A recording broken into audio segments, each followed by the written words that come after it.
Um português, um croata e um suíço entram à conversa e dizem: Ai, credo. Olha, então e aqui? O que é que vai ser? Olha, pode ser um café com leite, por favor. Bem-vindos ao nosso podcast, mais uma vez. O meu nome é João Relitz Macedo, sou pastor na Croácia e, como sempre, tenho comigo os meus grandes amigos, mais ou menos grandes amigos. O Samuel Cunha, que é pastor na Suíça. Olá, Samuel. Oi. E o Roberto, que é pastor nos Açores, em Portugal. Olá, Roberto. Olá a todos. Estava aí a ver se Fazes um fazia aí incidente uma diplomático. piada. Sei o sotaque. Mas ficam aí um grande abraço também para o povo dos Açores. Ora bem, nós hoje vamos começar, como sempre, com os nossos pingos de leite. Para começar, queria dar a palavra ao Samuel, que nos vai falar de outro Samuel, se não estou em erro. Exatamente. Queria falar sobre Samuel Snow. Tem a ver um pouco com o contexto do 22 de outubro de 1844, que há uns meses atrás nós fizemos um dia especial para festejar um desapontamento, não é? Lá na nossa igreja, e eu tive que me debruçar um pouco mais sobre o que é que aconteceu, efetivamente nesse dia, ler outras fontes que não o grande conflito, e descobri uma coisa interessante que queria partilhar convosco, que é, nós muitas vezes dizemos, erradamente, que Guilherme Miller, não sei porque a gente lhe chama Guilherme. Guilherme, muito bom. Porque é que nós chamamos William, não é? E quer dizer, para ele é Guilherme, mas para Ellen White é Ellen, não é Helena. Mas bom, voltando. O Guilherme Miller que deu uma data errada, ou melhor, deu uma data certa para um evento errado. Isso não é historicamente correto. Na verdade, William Miller pregava que Jesus ia chegar entre março de 1843 e março de 1844. Essa era a pregação de Miller. Quando chegou o fatídico dia, o último dia de março, e se confirmou que não era verdade, ao final de 2 meses, em maio de 1844, ele escreveu um artigo na Midnight Cry, a revista que ele tinha lançado, a dizer: enganei-me, mas acredito que Jesus vai voltar muito em breve. E depois, logo a seguir, no verão, aparece um dos pregadores do millerismo, Samuel Snow, que, analisando o calendário caraíta dos judeus, chegou à conclusão que se podia chegar à data precisa se nos baseássemos na data do dia da expiação. E aí é que aparece o 22 de outubro de 1854. Isso é publicado no Midnight Cry com uma notazinha de rodapé a dizer: nós não subscrevemos a opinião deste senhor, mas ainda assim publicaram, o que eu acho que é super interessante, não é? Tipo, não se concordar e publicar. E Miller sempre falou contra essa data, porque Miller defendia não devemos marcar datas, porque a Bíblia diz que não se deve marcar datas. Ele aguentou-se nesse pensamento até o dia 6 de outubro, a altura em que ele escreve uma carta, se não estou em erro, ao Joshua Himes, a dizer: eu acredito que ele vai vir e é esse momento e Jesus vai efetivamente vir. Ou seja, muitas vezes nós podemos atribuir um erro a uma pessoa que não teve esse erro, ao líder que está por detrás, mas não é a pessoa que teve esse erro. Então achei que seria interessante trazer aqui uma emenda histórica, de dizer que o 22 de outubro de 1854 não foi pregado por Miller, foi pregado por Samuel Snow, e que Miller até ao dia 6 de outubro de 1844 dizia não vamos marcar datas, mas depois lá caiu na tentação, não é? Queria tanto que aquilo acontecesse na vida dele que não conseguiu se negar a acreditar naquilo. Mas achei um detalhe muito interessante e por isso é que quis partilhar convosco e também com os nossos ouvintes. Ok, portanto foi ali 15 dias antes que o Miller mudou de ideias. Sim, sensivelmente, é. Espetáculo. Roberto, o que é que tens a dizer em relação a este Samuel Snow escondido pela história do Adventismo? É que Jesus Cristo está a voltar, não é? Acho que é isso, acho que é esse o tema da intervenção.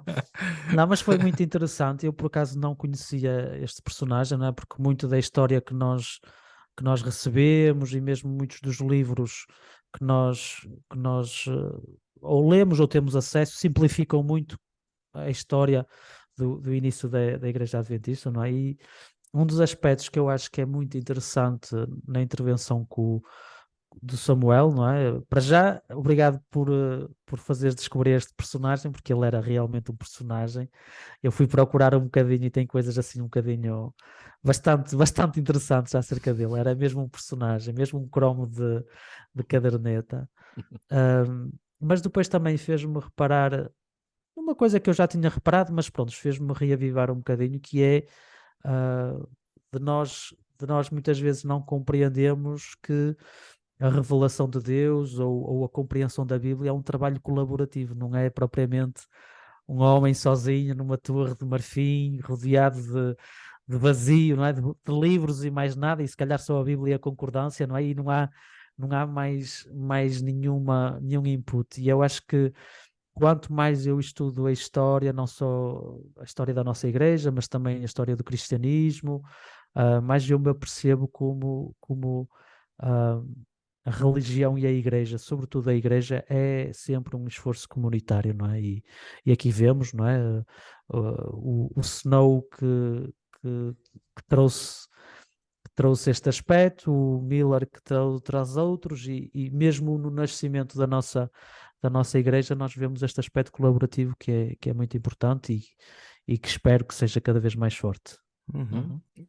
Para a minha reação, eu queria tocar em algo que o Roberto Game of Thrones? mencionou. Game of Thrones, exatamente. Que o Roberto mencionou brevemente. Portanto, este comentário do Game of Thrones, só para explicar aos nossos ouvintes, deriva do facto de que quando Samuel partilhou o nome do personagem sobre o qual ia falar hoje, eu disse que ele era primo do Jon Snow, não é? Então, ele Esse também grande dizia personagem da Jesus is Guerra dos coming, não Tronos. é? Mas a minha reação veio um bocado no sentido de algo que o Roberto tocou ao de leve, que é precisamente a simplificação da história, não só do Adventismo, mas em geral, Uhum. a simplificação da história. Normalmente a simplificação da história tem dois problemas, que é, por um lado, o próprio processo de simplificação acaba por fazer com que os detalhes fiquem escondidos, etc, que não se consiga compreender a fundo as questões, etc. E por outro lado tem a ver muitas vezes com aquele processo de tornar certos personagens da história heróis e outros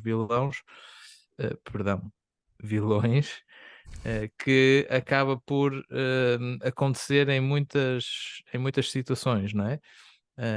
E no caso de William ou Guilherme Miller, no caso de Ellen White, nós muitas vezes acabamos por vê-los como heróis, não que eles sejam vilões, mas há toda uma outra série de personagens que estão envolvidos no processo, como estava a referir muito bem o Roberto, que acabam por ficar escondidos. E por isso acho eu, faz sempre bem voltar um bocadinho atrás, revisitar as nossas perspectivas sobre a história e tentar perceber o que mais há para aprender, não é? Obrigado, Samuel, por trazeres este pingo de leite. Roberto, o teu pingo de leite hoje é relacionado não com o Samuel, mas também com um personagem forte da nossa cultura contemporânea. Queres nos explicar porquê? Quero. Tem tudo resumindo só numa palavra, é um bode. É um bode que tem muito para dizer. Brincadeiras à parte, eu queria. Tive a ver nas notícias e reparei numa notícia que me chamou a atenção, que era que os fãs do multibilionário Elon Musk tinham preparado uma estátua dele que eles eram os escultores do Canadá, foram até a casa dele, que eu acho que é ali no Texas, se não me engano, mas no sul dos Estados Unidos, e foram lá entregar uma estátua de um gigantesca que custou $600 mil, com a cara dele e com o corpo de um bode, não é? Porque tem aquele acrónimo do GOAT, Greatest of All Time, que de alguma maneira é para...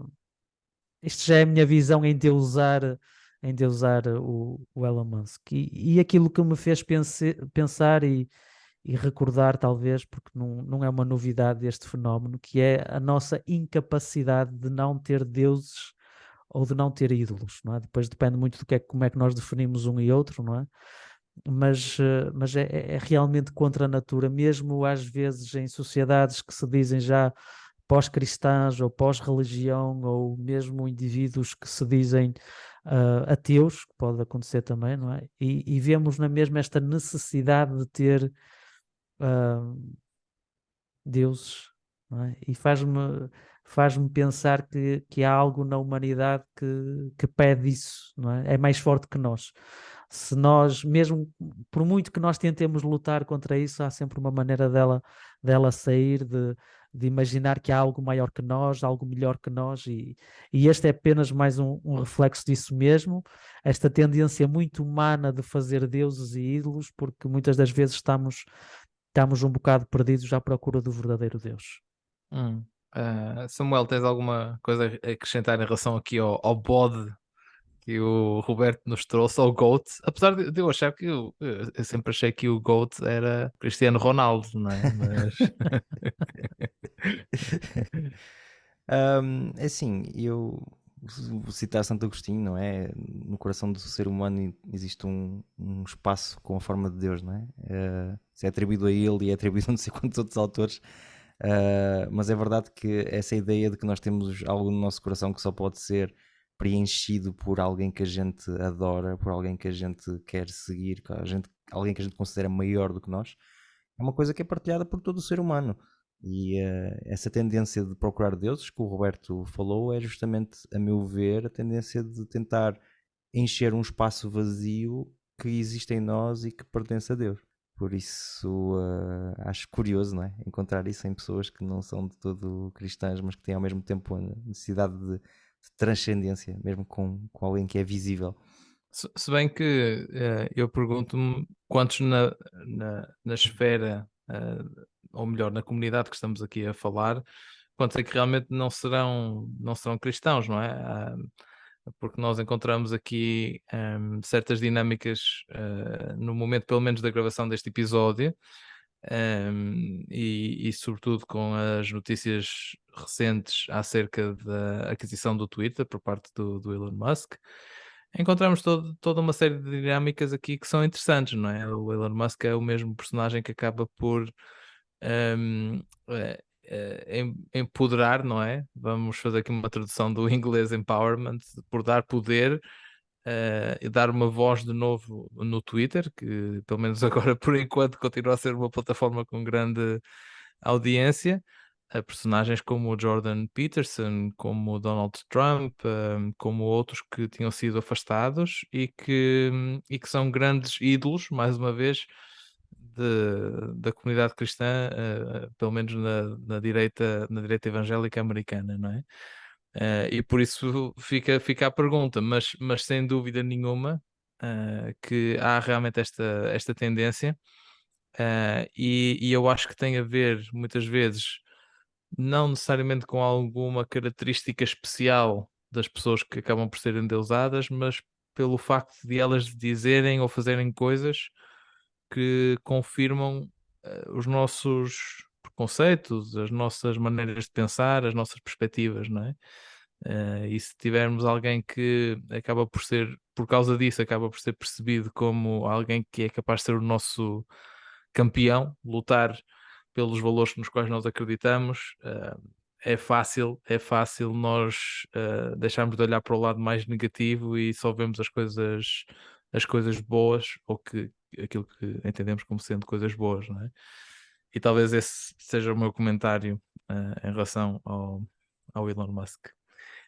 Para o meu pingo de leite, desta vez eu vou trazer algo que é extremamente interessante, que é o relatório do secretário executivo da Divisão Transeuropeia na reunião de final de ano da Divisão Transeuropeia que aconteceu em Montenegro.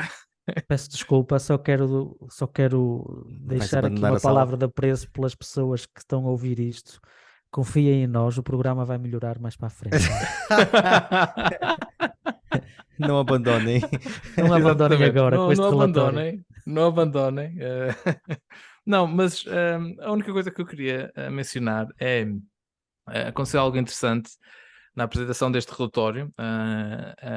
Isto como é lógico, é um relatório anual, e Nós já no ano passado tínhamos percebido que na Divisão 3 Europeia, que é a divisão onde eu trabalho, que o número de membros da Igreja tinha decrescido pela primeira vez, pelo menos nos últimos 10 anos.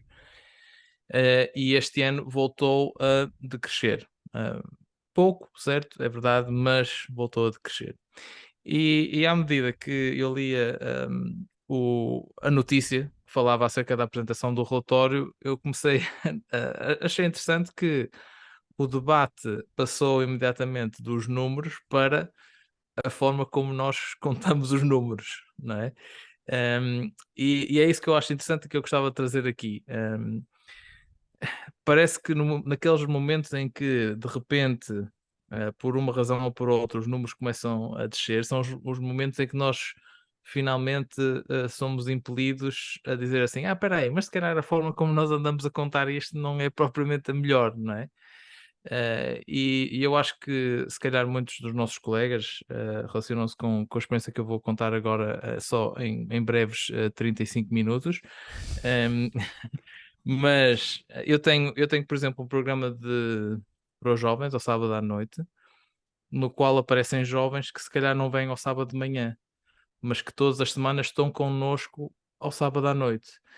Se eu contar apenas as pessoas que estão no sábado de manhã como membros ou como interessados ou como pessoas que estão a frequentar a igreja, eu acabo por não contar com estas pessoas que estão em contacto com a igreja, estão em contacto com o pastor, estão todas as semanas num programa que a igreja está a organizar, mas que por uma razão ou por outra acabam por não vir ao sábado de manhã. Ou seja, isto que eles estão agora a referir, para mim, pelo menos não é nada de novo, que é o facto de que a espiritualidade dos crentes não se transmite pelo simples facto de que a pessoa vem ao sábado de manhã ou deixa de vir. A pessoa pode manter o contacto através de muitas outras formas e hoje em dia, sobretudo, através da internet, não é? E mesmo assim não perder, portanto, não estar ao sábado de manhã, ou seja, manter o contacto e não estar ao sábado de manhã. E por isso achei interessante esta tendência que nós temos de apenas começar a perguntar-nos acerca da forma como nós contamos os números, quando os números deixam de ser tão favoráveis como aquilo que nós achávamos que era, não é? E por isso fica aí o meu pingo de leite. Não sei com quem é de começar, acho que vou começar com o Roberto. Roberto. Eu achei interessante, não é? Tu partilhaste a notícia connosco e eu achei interessante esta discussão sobre como é que nós temos a certeza que estamos a fazer um bom trabalho, não é? Basicamente, não é? Termos essa questão dos números, essa questão de se estamos a contar bem ou se estamos a contar mal, muitas vezes é uma tentativa de saber se nós estamos a ter sucesso ou não. E para ser honesto, eu acho que o problema encontra-se mesmo aí, não é? Nós partimos do princípio que a igreja tem que ter sucesso. Tenho sérias dúvidas em relação a isso. Tenho sérias dúvidas se realmente deve ser um objetivo nós termos sucesso. Quando estás a falar de sucesso numérico, digamos assim. Eu vou explicar um bocadinho melhor, porque eu acho que quando nós definimos o que é sucesso para nós, não é? Nós temos que o quantificar e a partir do momento que nós tentamos quantificar isso, de alguma maneira nós vamos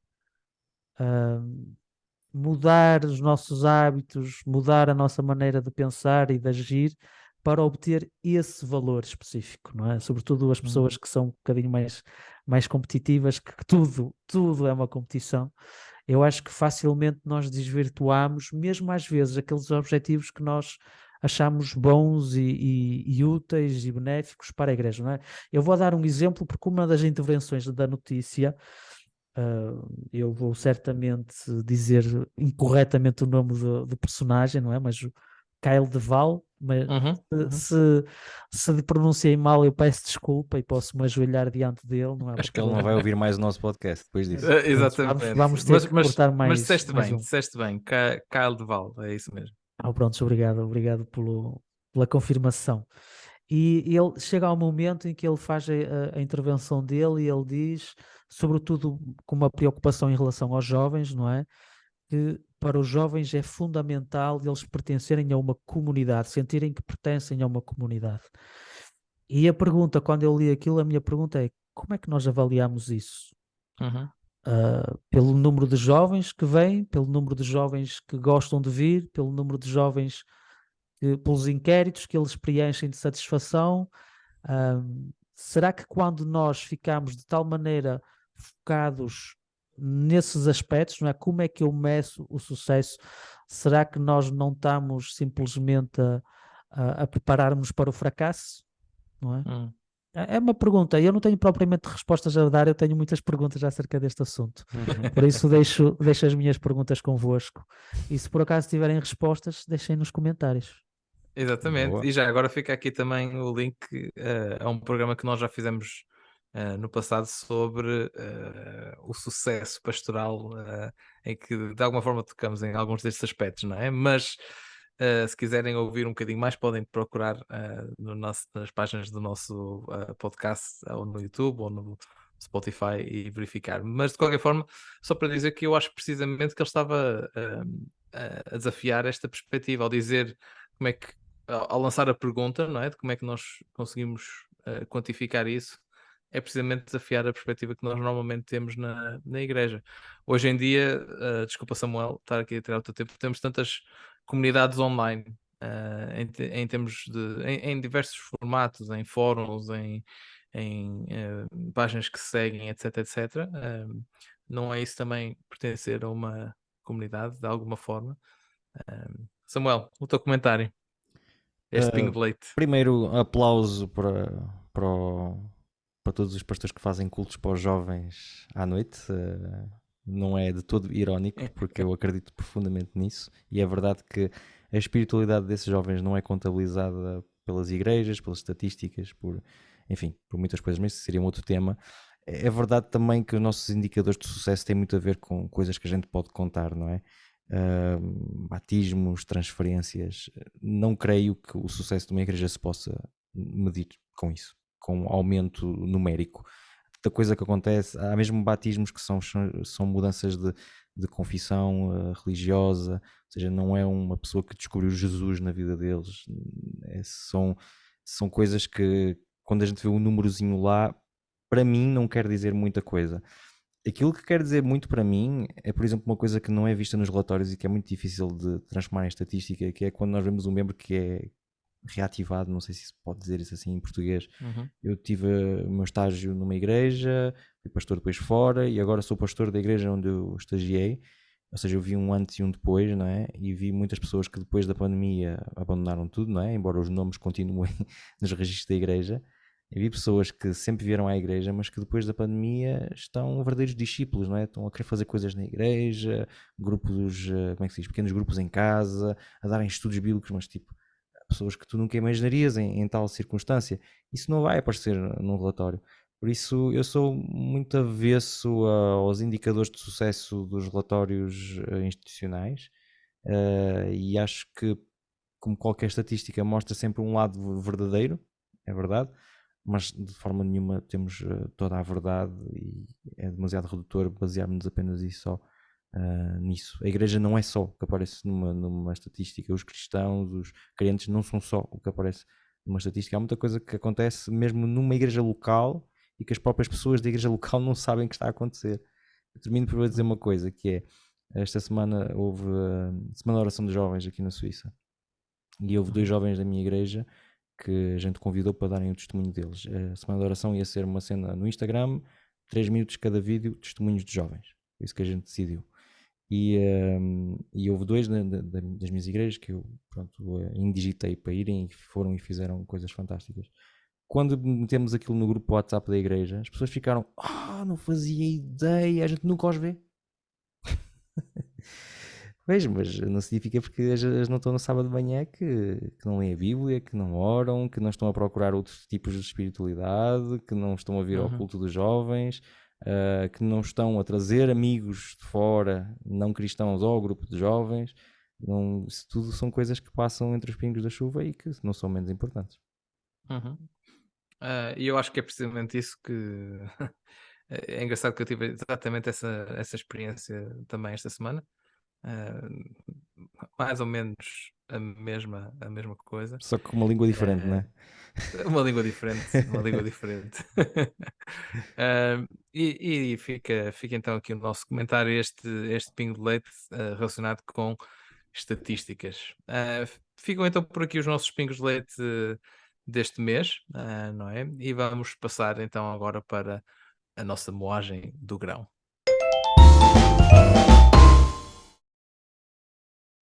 Para a moagem do grão, eu trago as 28 crenças fundamentais da Igreja Adventista, e antes de eu lançar o tema, eu gostaria apenas de partilhar o meu pressuposto, que é importante para compreenderem a discussão, para compreenderem se calhar as intervenções que nós vamos ter. Apesar de a Igreja Adventista oficialmente dizer que não tem um credo para todas os aspectos práticos e funcionais, as 28 crenças fundamentais funcionam como um credo. É graças a elas que nós batizamos ou não pessoas, é graças a elas que nós disciplinamos ou não pessoas. Por isso, para todos os termos, todas as práticas das nossas igrejas, elas funcionam como credo. E é interessante quando nós perspectivamos a história da nossa igreja, a forma, sobretudo quando nós aprofundamos um bocadinho como é que a nossa igreja tomou corpo, não é? Como ela passou do movimento para uma instituição, que é a instituição para a qual nós trabalhamos. É muito interessante nós apercebermos que tradicionalmente nós sempre fomos muito adversos a tudo o que fosse credo e tudo o que fosse sequer parecido com credo. Eu tenho algumas situações que eu quero partilhar convosco. Uma citação, isto é no contexto da discussão acerca da organização da igreja. Será que nós vamos fundar uma igreja ou não? E a dado momento há uma discussão acerca desta noção de credo. E eu queria partilhar então a primeira citação, que é do Longborough, que era um pastor da altura, não é? E ele diz, isto é uma tradução que eu estou a fazer um bocadinho corriqueira, mas para aqueles que se interessam por estes assuntos, vocês podem ir procurar o artigo original. Ele encontra-se na Review and Herald do 8 de outubro de 1861, 8 de outubro de 1861, e lá vocês têm o artigo original. E na primeira citação, então, ele diz o quê? O primeiro passo para a apostasia é estabelecer um credo, dizendo o que devemos acreditar. O segundo é fazer desse credo um teste de pertença ou não à comunidade. O terceiro é julgar os membros em função desse credo. O quarto passo é denunciar como heréticos aqueles que não acreditam nesse credo. E o quinto é começar a perseguição a essas pessoas. Como vocês podem imaginar, isto são palavras fortes, mas que mostram bem o sentimento geral desses pioneiros adventistas. E James White, ele vai ainda mais longe. Nesse mesmo artigo eles publicam aquilo que ele diz, e ele diz o seguinte: estabelecer um credo é estabelecer limites, é impedir o caminho a qualquer avanço futuro. O credo e os dons do Espírito estão, por isso, em oposição direta um com o outro. E por isso nós estamos contra a formação de um credo. Nós não estamos a tomar passo algum no que estamos a fazer para nos transformarmos em Babilónia. Babilónia é um termo muito carregado na história adventista, mas neste contexto era tudo o que era uma igreja organizada que poderia utilizar esse poder para depois perseguir pessoas. Basicamente era a noção que ele estava a evocar. E no meio destas discussões todas, não é? Porque, como vocês podem perceber, é útil para uma comunidade ter um conjunto de princípios com os quais se identificam, não é? Mas eles chegaram a uma conclusão, e a conclusão foi a fórmula que ficou votada, não é? Que ficou em ato, e que foi com essa fórmula que a Igreja Adventista se formou. E eu passo a citar: nós associámos-nos conjuntamente como uma igreja, tomando o nome de Adventistas do Sétimo Dia, formando uma aliança para guardar os mandamentos de Deus e a fé de Jesus. Basicamente, aquilo que definia um adventista neste ponto da história, não é? Era guardarmos os mandamentos de Jesus e a fé os mandamentos de Deus e a fé de Jesus.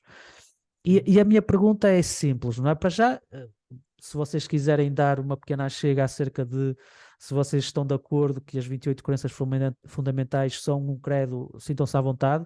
E eu parto desse pressuposto.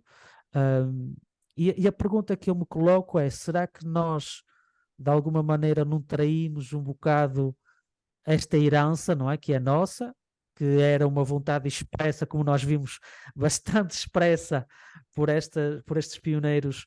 Será que nós não traímos um bocado quando nós, nos anos 80, 1980, nós decidimos finalmente, a nível institucional, com a Conferência Geral, instituir as 27, que agora são 28 crenças fundamentais? Será que nós não traímos um bocado o espírito com que nós iniciamos esta igreja? Será que também o facto de nós começarmos a restringir o que é um adventista, não é? Porque, como nós vimos, a questão do credo ou das 28 crenças fundamentais é para podermos dizer o que é um adventista do que é um não adventista. Será que nós não complicamos um bocado o nosso trabalho? E será que, terceira pergunta, se vocês quiserem aceitar, será que se calhar não seria melhor voltar para uma definição de adventista, um credo adventista, ou para crenças fundamentais? Utilizem a definição que preferirem, para uma forma mais simples e mais aberta de definir o que é um adventista e o que é que ele acredita. Lanço o desafio para vocês, e vou começar se calhar com o Joca. O que é que tu achas, Joca? O que é que tu tens para nos dizer? Bem, para começar, que as perguntas que tu colocas são exatamente as perguntas centrais, acho eu, neste tema. Será que devíamos dar um passo atrás? Será que devíamos ver de outra forma? Sabes que eu, por um lado, eu tenho encontrado uma certa paz no facto de que, ao experimentar diferentes contextos culturais, nacionais, etc., linguísticos também, que também têm as suas implicações, eu tenho percebido cada vez mais que me parece, pelo menos, ou essa é a minha opinião, que não há apenas um adventismo, que há vários adventismos, cada um com as suas ênfases, e que de alguma forma acabam por, apesar de nós termos esta declaração, desculpem tocar aqui no meu microfone sem querer, de termos esta declaração das 28 crenças fundamentais dos adventistas, acabam por contrariar isso. Ou seja, eu conheço pessoalmente pessoas que têm toda uma série de perspectivas em relação, se calhar, a cada um dos tópicos das 28 crenças. E isso tem-me dado uma certa paz, porque vejo da parte deles não só um compromisso com a Igreja, mas um compromisso com Deus, a trabalhar de uma forma positiva, etc, etc. Não é? Mas é verdade que nós historicamente sempre fomos muito aversos a esta ideia, e eu pessoalmente sou averso à ideia de nós termos um credo pelo qual julgamos as pessoas e dizemos não podes pertencer a esta comunidade ou podes pertencer a esta comunidade, não é? Em primeiro lugar, não acho que comunidades sejam formadas através de crenças partilhadas. Acho que são formadas através de amizades, através de relações interpessoais, e não do facto de todos nós acreditarmos na mesma coisa. E por outro lado, acho que é difícil, mesmo quando nós se lêssemos com toda a atenção ao detalhe cada uma das declarações das 28 crenças, haveria sempre ainda muito espaço para variação dentro de cada uma delas, não é? E por isso é difícil para mim dizer assim, não, tem que ser desta perspectiva e ponto final, não é? Também encontro alguma paz no facto de que, mesmo quando nós vamos ao site da Igreja Adventista, a primeira frase na página das crenças oficiais diz que os adventistas do sétimo dia aceitam a Bíblia como o seu único credo. E por isso esse é o início, eu acho que é um início muito bom da questão. Ou seja, para mim o movimento adventista sempre foi e deveria continuar a ser um movimento onde nós temos a Bíblia como credo, e desde que consigamos argumentar através da Bíblia algo, podemos continuar a pertencer a esta comunidade. Eu sei que na prática não é isso de todo que acontece, não é? Mas eu vejo um grande potencial no Adventismo de ser um movimento na base precisamente disto, não é? Que era aquilo que tu estavas a referir no início, não é? Os mandamentos de Deus, a fé de Jesus, eram os aspectos essenciais para os adventistas quando a Igreja Adventista se formou nos anos 60 do século XVIII, não é? E antes de dar a palavra a Samuel, que eu tenho a certeza que ele também tem coisas a dizer, ele tá a abanar a cabeça a dizer que não, mas eu tenho a certeza que sim. A dizer que isto é só acrescentar aquilo que o Roberto, à introdução do Roberto, que isto é é um desenvolvimento relativamente recente na história da Igreja Adventista, ou seja, a partir da segunda metade do século XX, é a partir daí que se começam a desenvolver da forma como nós os conhecemos hoje em dia, ou perdão, como nós as conhecemos hoje em dia, as crenças fundamentais dos Adventistas do sétimo dia. E elas surgem precisamente, inicialmente, não para servirem de credo, não é? Porque precisamente pela aversão que nós temos à ideia do credo, mas para servirem de plataforma para explicar a outras pessoas que estão fora da Igreja Adventista quais são as crenças da Igreja Adventista, sobretudo no momento em que havia toda uma série de conversas entre a Igreja Adventista e outras fés protestantes, outras denominações protestantes, acerca do facto de os adventistas são protestantes ou são uma seita, não é? E é nesse contexto que acaba por surgir todo este movimento que hoje em dia está transformado, acho eu, em algo diferente. E para a minha intervenção inicial, acho que é melhor parar por aqui. Já vai muito Obrigado, longa. Joca, obrigado por aquilo que tu partilhaste. Samuel, o que é que tu tens para acrescentar? E se calhar eu acrescentava, e depois o Joca, se quiser também intervir, será que para o século XXI, será que as 28 crenças fundamentais são importantes, são relevantes para definir o que é um adventista ou não? O que é que tu achas, Sam? Ainda complicaste mais a questão com isso. Deixa-me primeiro reagir um pouco a tudo aquilo que foi dito até agora. Eu acho que inicialmente o nosso objetivo era manter a unidade no século XIX entre os diferentes adventistas. Depois, com o tempo, deixou-se de lado a unidade e passou-se a querer uniformidade. E isso é triste. Eu vejo isso com tristeza. É normal que no início eles eram todos de religiões diferentes, eles vinham todos de dominações diferentes, não religiões, dominações, e tinham uma abertura muito maior às opiniões diferentes, a própria ideia que a gente já falamos noutros episódios da verdade presente, mostra verdadeiramente um grupo de pessoas que estão em marcha, não é? Que estão a caminhar ainda e que estão a descobrir coisas e que estão abertos a isso tudo.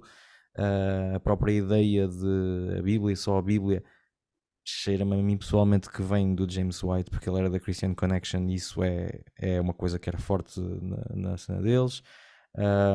Ou seja, acho que teve a ver um bocado com o contexto das pessoas que começaram a igreja. Óbvio, e não vou ser também aqui ingênuo, não é? Que quando as coisas começam a tomar uma dimensão mundial, que se torna mais difícil, não é? E que é preciso colocar determinados pontos nos is. Nós vemos no livro dos Atos, a igreja tinha acabado de começar e foi necessário fazer o Concílio de Jerusalém para decidir uma coisa, não é? Para ter uma certa orientação para as pessoas. E é verdade que, embora fugindo do plano original, é quase como se existisse uma imposição do crescimento da igreja. Vocês sabem, qualquer organização que cresce, quando ela cresce também se torna mais complexa. E a ideia de criar umas linhas claras, escritas, que na verdade sempre existiram. Não sei se o Roberto se recorda das nossas aulas de História do Adventismo, do nosso querido professor, nos falar que nos documentos adventistas há muito duas expressões que aparecem, que é pillars e landmarks.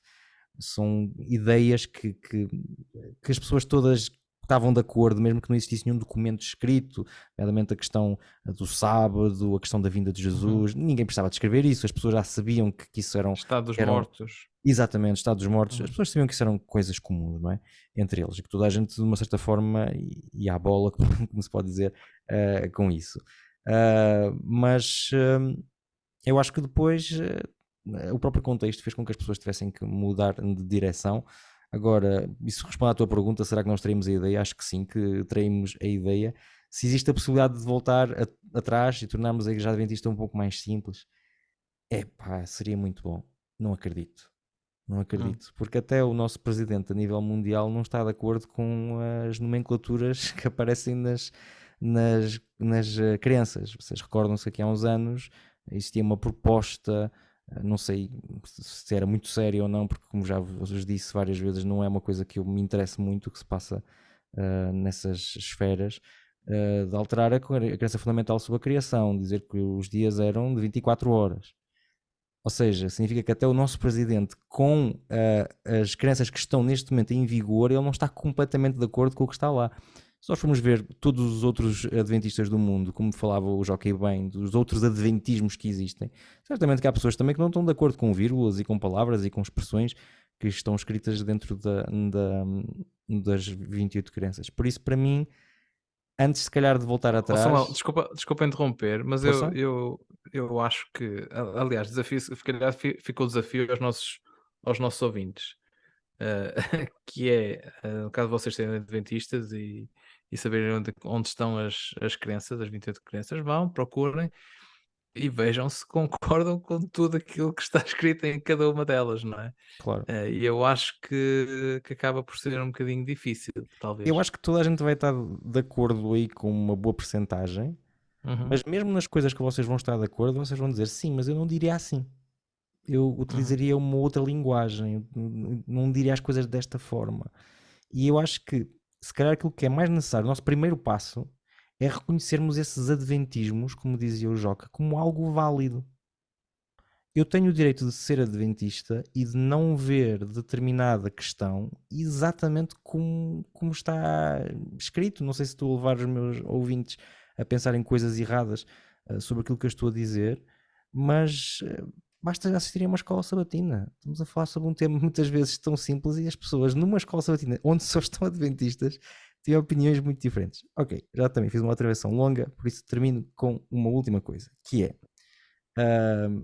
se vocês repararem na história mundial, vamos pegar até na história da Igreja Adventista, quantas igrejas é que já se separaram da Igreja Adventista? Tipo, por questões doutrinárias. Quantos membros de igreja deixaram de frequentar a nossa igreja porque não acreditavam mais no dízimo, porque não acreditavam mais na Trindade, porque não acreditavam que o Espírito Santo fosse uma pessoa?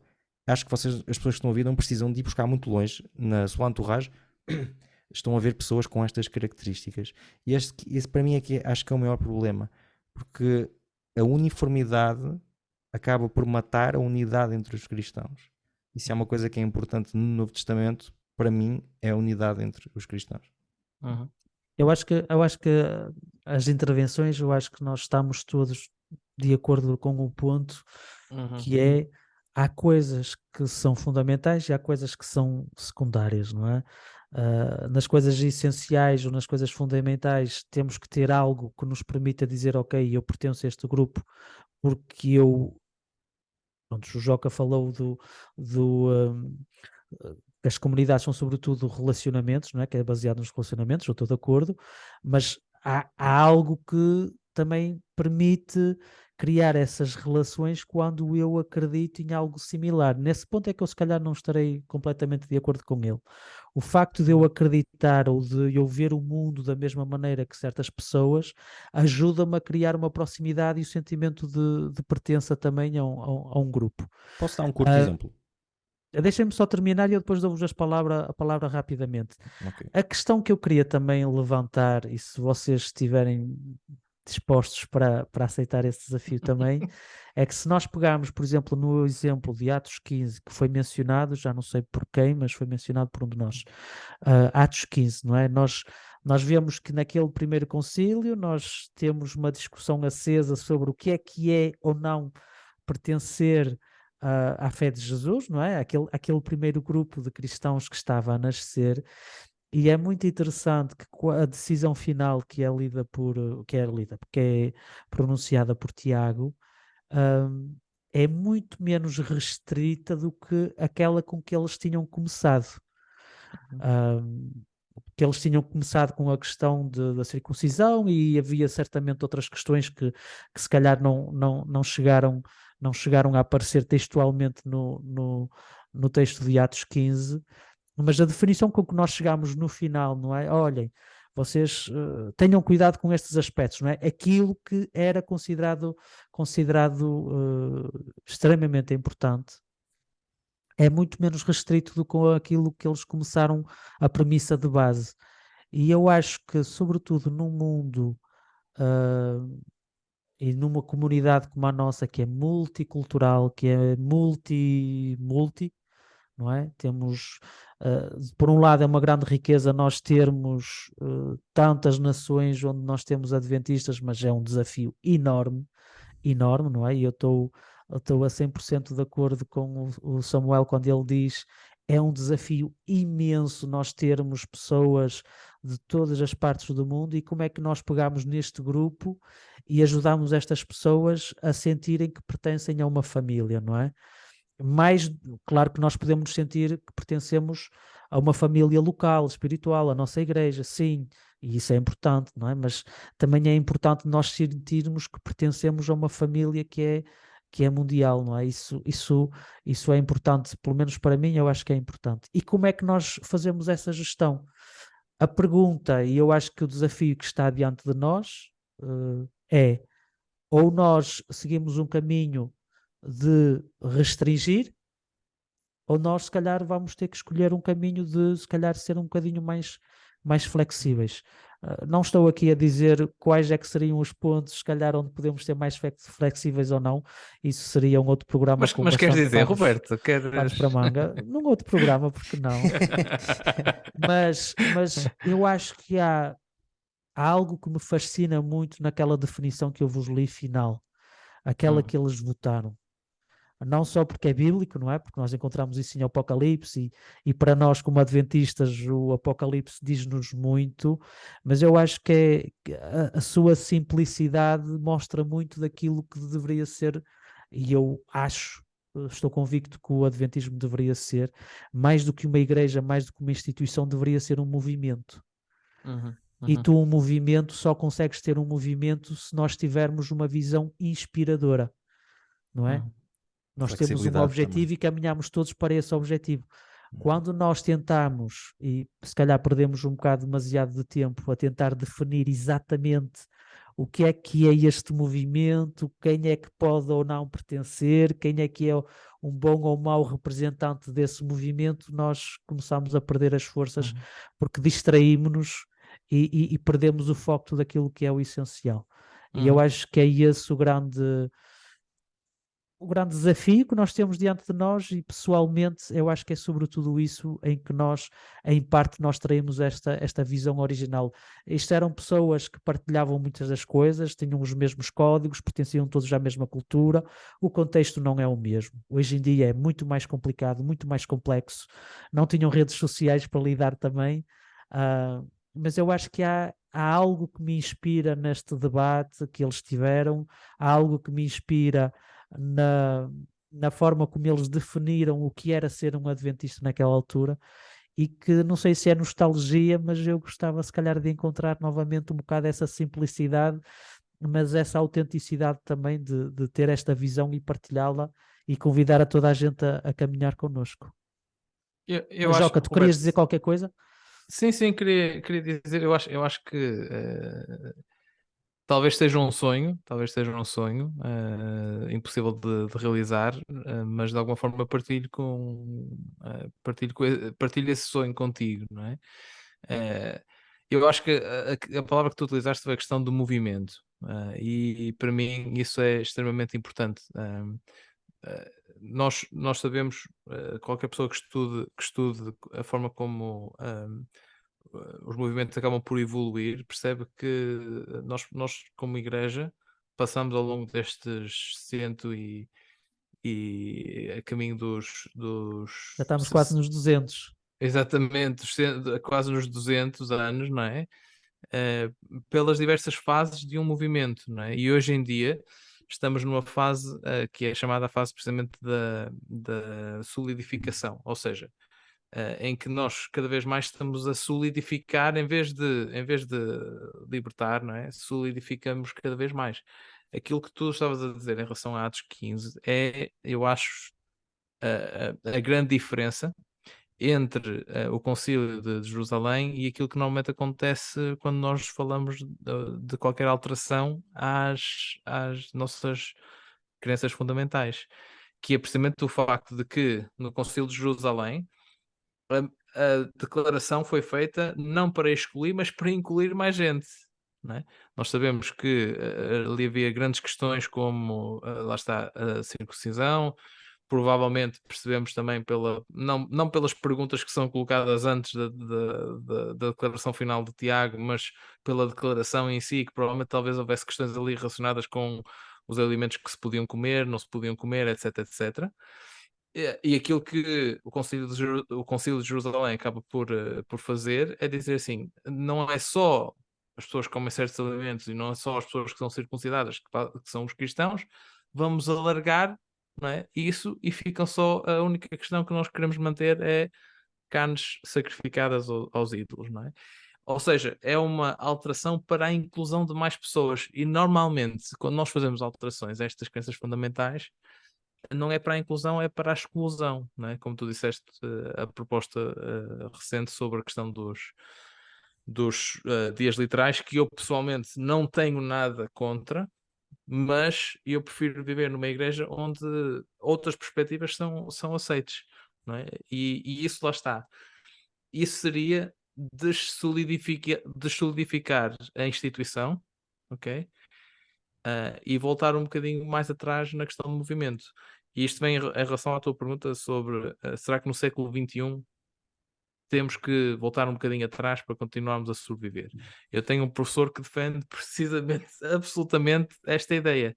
A ideia de que nós precisamos dar um passo atrás, voltar a ser um movimento, e um movimento significa precisamente para ele um foco maior na ação do espírito como unificador e Agregador, se nas calhar. relações agregador e nas relações interpessoais. Ou seja, é dizer assim, estas coisas pelas quais eu defino quem são os meus irmãos, eu vou reduzir um bocadinho para conseguir incluir mais irmãos, no fundo, não é? E acho que isso é. Eu percebo que às vezes é difícil, utilizando aqui a metáfora de uma família. Nós, às vezes, quando temos primos que se calhar são de outros países, falam outras línguas, etc, etc.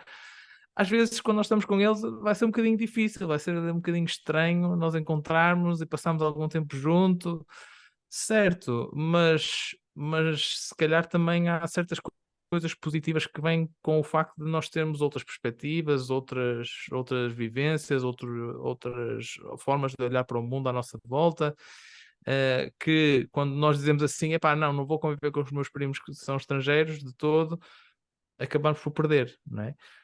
E é isso, no fundo, que eu acho que talvez fosse a solução para a não desintegração completa da Igreja no futuro. É aquilo que o meu professor defende e que eu acredito também perfeitamente. Para não nos desintegrarmos completamente, solidificarmos tanto ao ponto que simplesmente quebramos, é preciso elasticidade, não é? A flexibilidade. E isso significa dar, se calhar, um passo atrás. Agora, que passos atrás específicos é que se tem que dar, isso aí talvez seja mais difícil de especificar, não é? E é por isso que, se calhar, para mim é um sonho que talvez não seja muito concretizável, não sei, mas talvez o Samuel, como grande sonhador, também acho Talvez ele que é tenha um sonho a possível. partilhar connosco.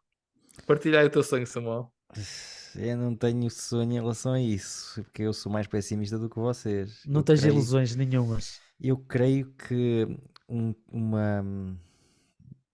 partir as coisas neste momento seria semelhante ao que aconteceu na Reforma.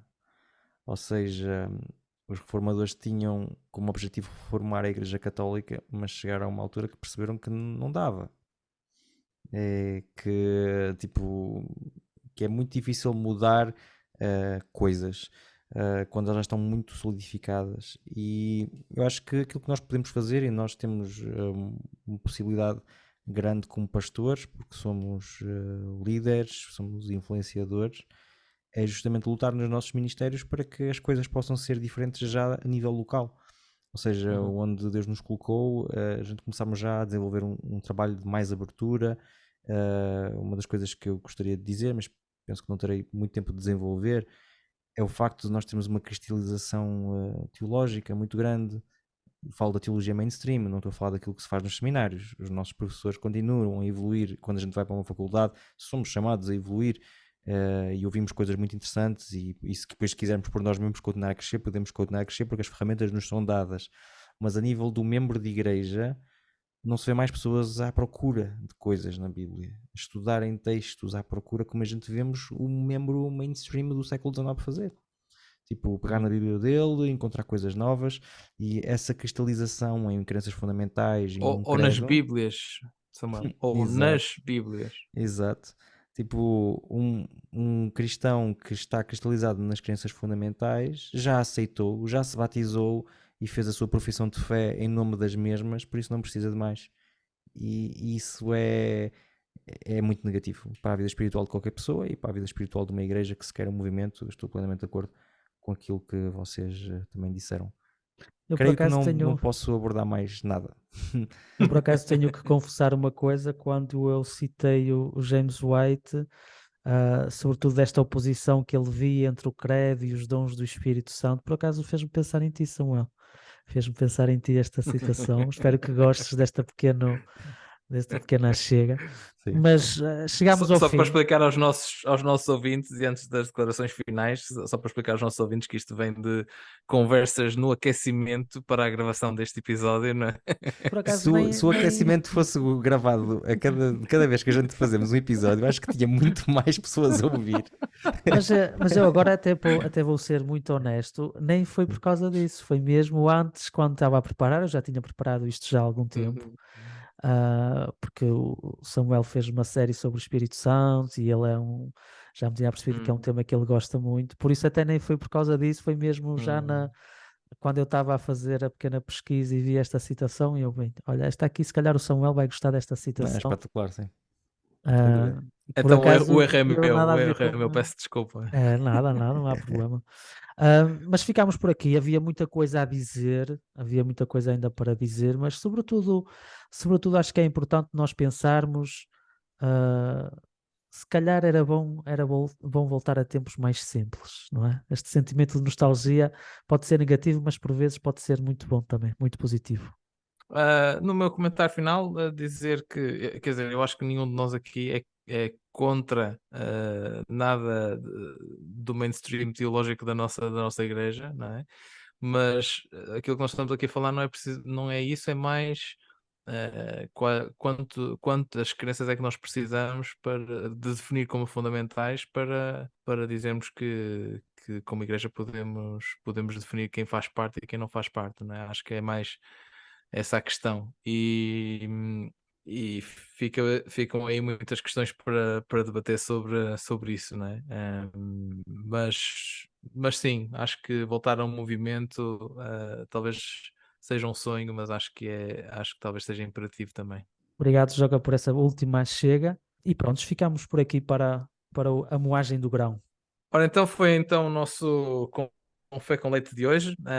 Deixo o convite agora aqui no finalzinho para nos seguirem no Spotify, para nos seguirem no YouTube, para porem estrelinhas, isso ajuda-nos, para deixarem os vossos gostos nos nossos vídeos. Às primeiras sextas-feiras de cada mês há sempre um novo episódio e por isso podem subscrever aos nossos diferentes canais, às nossas diferentes plataformas. E desejar mais uma vez a todos um bom dia, boa tarde ou boa noite, onde quer que nos estejam a ouvir, e dizer adeus ao Samuel e ao Roberto. Vemo-nos em breve. Este Café com Leite foi moído no dia 4 de dezembro de 2022.